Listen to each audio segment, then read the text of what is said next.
जय श्री कृष्णा। आइए सुनते हैं गुरुवार व्रत कथा। देवगुरु बृहस्पति को बुद्धि और शिक्षा का कारक माना जाता है। गुरुवार को बृहस्पति देव की पूजा करने से धन, विद्या, मान सम्मान, प्रतिष्ठा और कई अन्य मनोवांछित फल की प्राप्ति होती है। धार्मिक ग्रंथों के अनुसार गुरुवार को भगवान बृहस्पति की पूजा का विधान है। गुरुवार के दिन व्रत और कथा सुनने से घर परिवार में सुख समृद्धि बनी रहती है। आइए जानते हैं गुरुवार व्रत कथा। कथा के अनुसार प्राचीन काल की बात है। किसी राज्य में एक बड़ा प्रतापी और दानी राजा राज्य करता था। वह हर गुरुवार को व्रत रखकर दीन दुखियों की मदद करके पुण्य प्राप्त करता था। परंतु ये बात उसकी रानी को अच्छी नहीं लगती थी। वह न तो व्रत करती थी और न ही दान पुण्य में विश्वास रखती थी। इतना ही नहीं, वह राजा को भी ऐसा करने से मना करती थी। एक समय की बात है, राजा शिकार खेलने के लिए बन गए। घर पर रानी और दासी थी। उसी समय गुरु बृहस्पति देव साधु का रूप धारण कर राजा के दरवाजे पर भिक्षा मांगने आए। साधु ने जब रानी से भिक्षा मांगी तो वह कहने लगी, हे साधु महाराज, मैं इस दान और पुण्य से तंग आ गई हूँ। आप कोई ऐसा उपाय बताएं जिससे कि सारा धन नष्ट हो जाए और मैं आराम से रह सकूं। इतना सुनकर बृहस्पति देव ने कहा, हे देवी, तुम बड़ी विचित्र हो। संतान और धन से कोई दुखी होता है। अगर अधिक धन है तो इसे शुभ कार्यों में लगाओ। कुंवारी कन्याओं का विवाह कराओ। विद्यालय और बाग बगीचे का निर्माण कराओ, जिससे तुम्हारे दोनों लोग सुधरे। परंतु साधु की इन बातों से रानी को खुशी नहीं हुई। उसने कहा कि मुझे ऐसे धन की आवश्यकता नहीं है जिसे मैं दान दूं और जिसे संभालने में मेरा सारा समय नष्ट हो जाए। तब साधु ने कहा, अगर तुम्हारी ऐसी इच्छा है तो मैं जैसा तुम्हें बताता हूँ तुम वैसा ही करना। गुरुवार के दिन तुम घर को गोबर से लीपना, अपने बालों को पीली मिट्टी से धोना, राजा से हजामत बनाने को कहना, भोजन में मांस मदिरा का प्रयोग करना, कपड़े धोबी के यहाँ धुलने देना। इस प्रकार 7 बृहस्पतिवार करने से तुम्हारा समस्त धन नष्ट हो जाएगा। इतना कहकर साधु के रूप में बृहस्पति देव अंतर्ध्यान हो गए।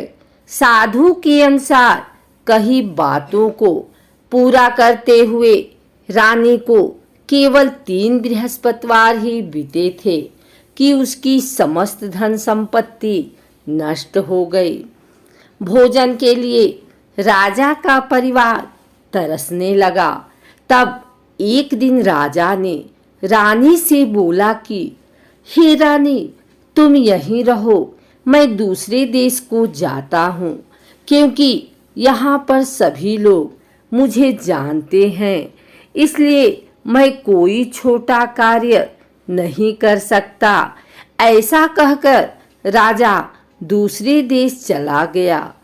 वहाँ वह जंगल से लकड़ी काट कर लाता और शहर में बेचता। इस तरह वह अपना जीवन व्यतीत करने लगा। इधर राजा के परदेश जाते ही रानी और दासी दुखी रहने लगे। एक बार जब रानी और दासी को 7 दिन तक भोजन के बिना रहना पड़ा तो रानी ने अपनी दासी से कहा, हे दासी, पास ही के नगर में मेरी बहन रहती है, वह बड़ी धनवान है। तू उसके पास जा और कुछ ले आ ताकि थोड़ी बहुत गुजर बसर हो जाए। दासी रानी की बहन के पास गई। उस दिन गुरुवार था और रानी की बहन उस समय बृहस्पतिवार व्रत की कथा सुन रही थी। दासी ने रानी की बहन को अपनी रानी का संदेश दिया, लेकिन रानी की बड़ी बहन ने कोई उत्तर नहीं दिया।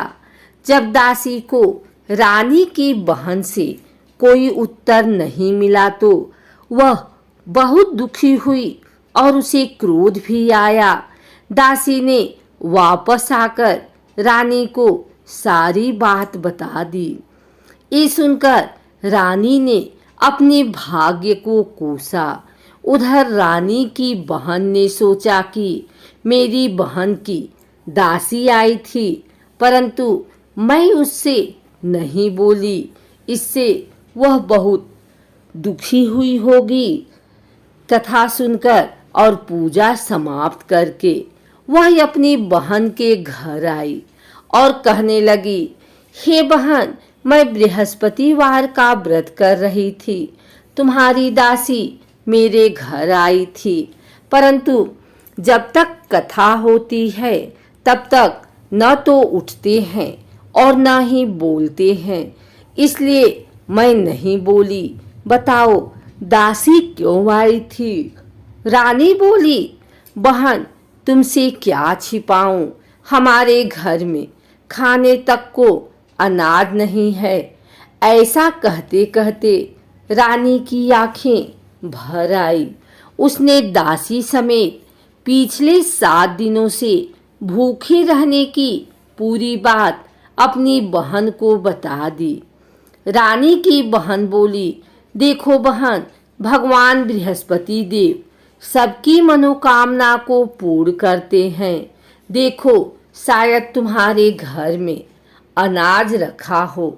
पहले तो रानी को विश्वास नहीं हुआ, पर बहन के आग्रह करने पर उसने अपनी दासी को अंदर भेजा तो उसे सचमुच अनाज से भरा एक घड़ा मिल गया।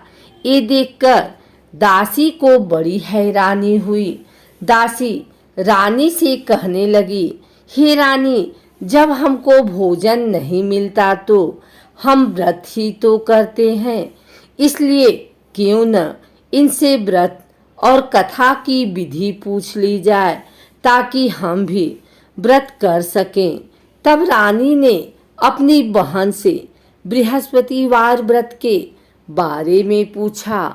उसकी बहन ने बताया, बृहस्पतिवार के व्रत में चने की दाल और मुनक्का केले की जड़ में अर्पित करें तथा दीपक जलाएं, व्रत कथा सुने और पीला भोजन करें। इससे बृहस्पति देव और भगवान विष्णु प्रसन्न होते हैं। व्रत और पूजा की विधि बताकर रानी की बहन अपने घर को लौट गई। 7 दिन के बाद जब गुरुवार आया तो रानी और दासी ने व्रत रखा। वह घुड़साल में जाकर चना और गुड़ लेकर आई और फिर उससे केले की जड़ तथा विष्णु भगवान की पूजा की। अब पीला भोजन की चिंता को लेकर दोनों बहुत दुखी हुई। चूंकि उन्होंने व्रत रखा था, इसलिए बृहस्पति देव उनसे प्रसन्न थे। वह एक साधारण व्यक्ति का रूप धारण कर 2 थालों में पीला भोजन दासी को दे गए।